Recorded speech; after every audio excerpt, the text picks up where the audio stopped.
Most people think they know Thailand.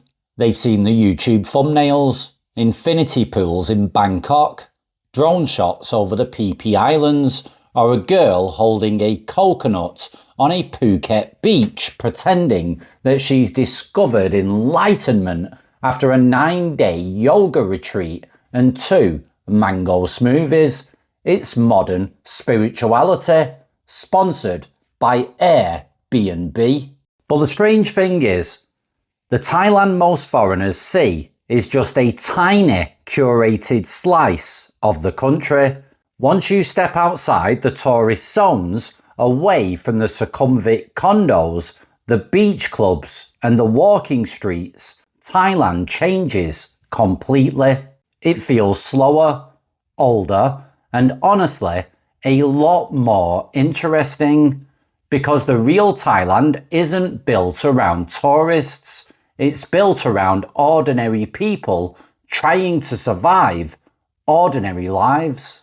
After living here for years, especially spending time in Isan and normal provinces away from the tourist machine, you start seeing a version of the country that most visitors don't even realise exists.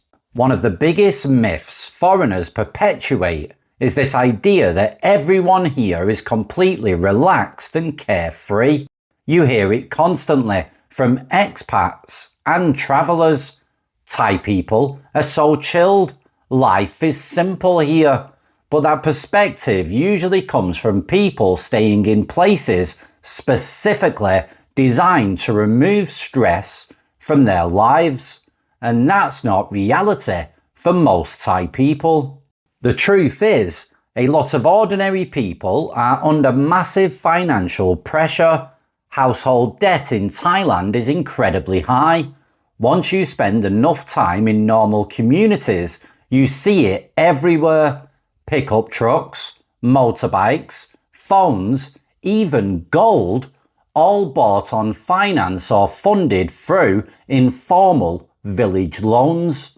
You'll see a tiny wooden house in a rural village with a brand new Ford Ranger parked outside because status and saving face matter immensely in Thailand. People are actually quietly panicking internally while trying to maintain the image that they're doing okay. To be fair, the West does the exact same thing. The only difference is that Thailand hides the struggle behind a smile incredibly well. So let's take Isan for example. If you've ever been to Bangkok or Phuket, Isan feels like a different country. It's not polished. You'll drive through endless roads lined with rice fields, rusting signs, faded petrol stations, and half-finished buildings that look like they were abandoned a decade ago. And yet, this is where you see what many Western countries have slowly lost: actual community. In the West, we've largely retreated into our private boxes, house, phone, Netflix, repeat. But in rural Thailand, life still happens outside.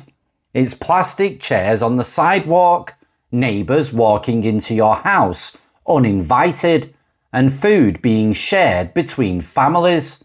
Of course, it's not a total utopia. Gossip spreads through a Thai village faster than fibre optic broadband. You cannot hide. If you sneeze incorrectly, 3 aunties know about it by sunset. But there is a heavier side to this setup. One of the most heartbreaking things you notice in the poorer provinces is the missing generation. You see grandmothers and grandfathers in their 60s and 70s raising toddlers. The parents have left for Bangkok or Pattaya to chase factory or tourism work, sending money back home. These older people are exhausted, still farming, still cooking, and starting over with parenting. Thailand's economy quietly relies on this massive internal migration, creating a strange demographic split. The youth drains out of the villages, leaving them quiet and a little melancholy during the day, while cities overflow.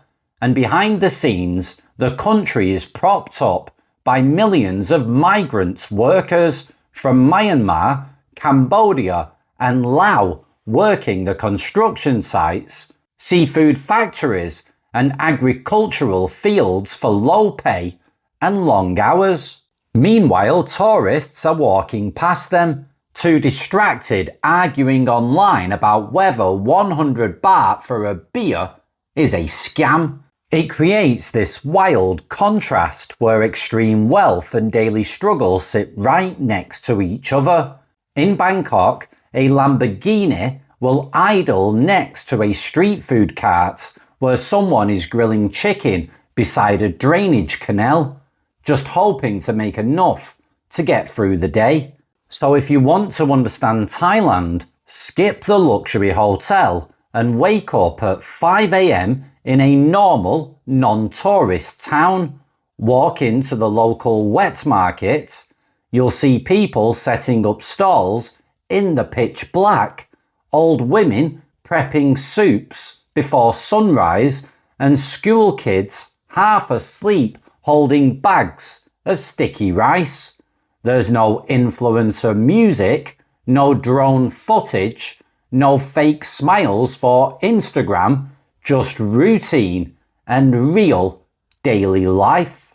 Westerners often mistake Thai politeness for absolute happiness. Culturally, there is a massive amount of emotional restraint here.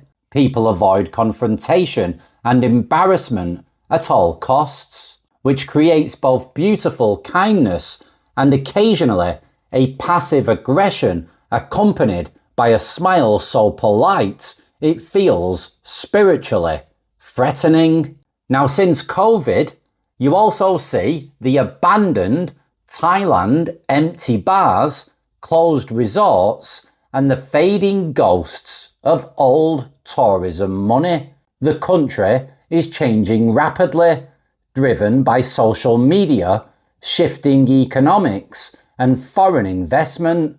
Even locals will tell you it doesn't feel the same as it did a decade ago.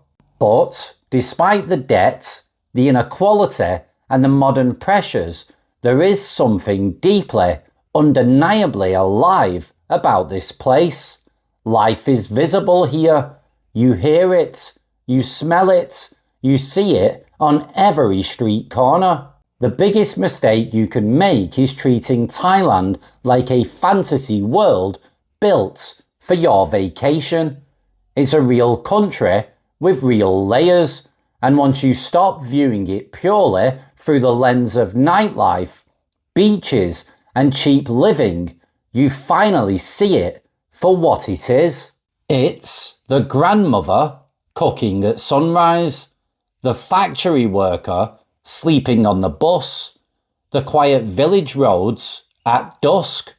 That's the Thailand worth understanding, because once you see the ordinary Thailand, you'll finally start seeing the real one. It's always a good idea, if you want to learn about a country, to venture outside the tourist places. Start speaking to the locals, and in order to do that, you really need to learn the language, because once you get outside the tourist places, you will find that people don't speak that much English. So start studying up, get exploring, and then you will start understanding what the real Thailand is all about. Thanks for listening, thanks for watching, and I'll see you in the next episode. Take care and ciao for now.